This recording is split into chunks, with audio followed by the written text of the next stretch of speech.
Ayan mga kaibigan, after isang oras namin na pila dito, kapasakay na rin kasi dumami na yung bus.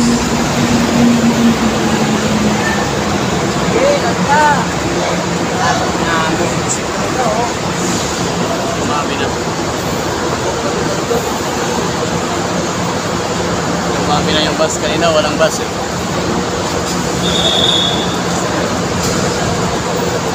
Pagdating ko kanina alas 6:20 walang bus.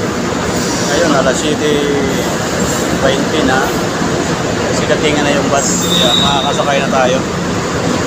Ganito ang sitwasyon dito sa Ayala 1 tuwing hapon. Uwian ng mga pasahero. Laging pila dito. Doon, sakay na tayo. Sakay na tayo after 1 hour. Grabe. Ito, makasakay nga tayo. Tayo rin kasi tayuan ito eh.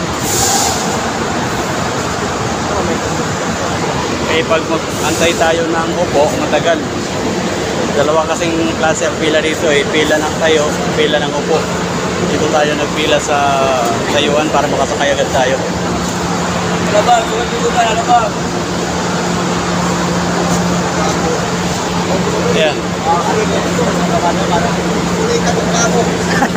Tatayo pa yan. Sakay na tayo mga kaibigan. Ay, siksikan. Siksikan mga kaibigan. Ayaw yung mga kasama natin.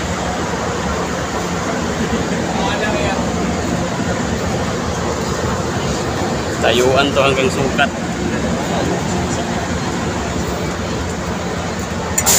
Eh, makakaupo tayo niyan dito. Pag dito na ang last. Siksik pa ba? Dahil mga kaibigan. Iskeleta. Pre, sakay mga iba sa pangalawa.